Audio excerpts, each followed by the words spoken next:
আজকে আপনাদের একটা মানবিকতার গল্প শোনাই। কখনো কখনো জয় পরাজয়ের চেয়ে একটা ছোট্ট জীবন বাঁচানো সবচেয়ে বেশি গুরুত্বপূর্ণ হয়ে ওঠে।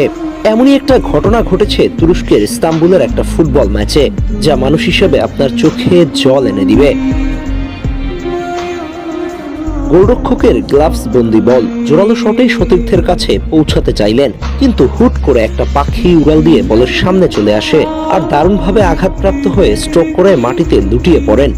এমন অবস্থা হয়েছে যেন হাতের উপরে পাখিটা মৃত্যুবরণ করতে যাচ্ছে। অমনি দলীয় ক্যাপ্টেন তড়িঘড়ি করে সে পাখিটিকে ধরে সিপিআর দেয়া শুরু করলেন। ম্যাচ বন্ধ করে একের পর এক সিপিআর দেয়া হচ্ছিল। ক্যাপ্টেন এবং বাকি খেলোয়াড়দের চেষ্টা যেন কোনো কমতি নেই। উদ্দেশ্য একটাই, পাখিটিকে জীবন্ত ফিরে পাওয়া। ক্যাপ্টেন যখন দেখছিলেন পাখিটি নিস্তেজ হয়ে যাচ্ছে, তখন সিপিআর দেওয়ার ফলে একটা পর্যায়ে দেখতে পেল ডানা এবং চোখ কিছুটা কার্যকর। অতঃপর মেডিকেল টিম ডেকে ডাগআউটে নিয়ে পাখিটিকে সাধারণ চিকিৎসা নিশ্চিত করে পরে একটা পর্যায়ে গিয়ে আকাশে উড়িয়ে দেয়া হলো। এবার বুঝতে পারছেন কেন মানুষকে বলা হয় আশরাফুল মাখলুকাত তথা শ্রেষ্ঠ জীব। চাইলে পাখিটিকে স্কিপ করে ম্যাচ চালিয়ে যেতে পারতেন, কিন্তু না, তাদের কাছে পাখিটিকে সারিয়ে তোলা যেন প্রধান কাজ হয়ে উঠল। সমস্ত অস্থিরতা যেন তাদের গ্রাস করলো, যে করেই হোক পাখিটিকে বাঁচিয়ে তুলতে হবে।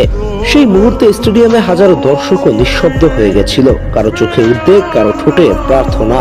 প্রতিদ্বন্দ্বিতা, গোল, জয়ের উল্লাস সবকিছু যেন থেমে গিয়েছিল কয়েক মিনিটের জন্য। মাঠে তখন কেবল একটা লড়াই, একটা ছোট্ট প্রাণকে ফিরিয়ে আনার লড়াই।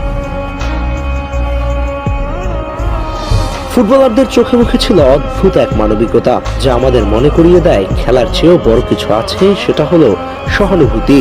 ঠিক তখনই বোঝা গেল মানবতা কখনো সীমারেখা মানে না, না দেশ, না ভাষা, না প্রতিদ্বন্দ্বিতা।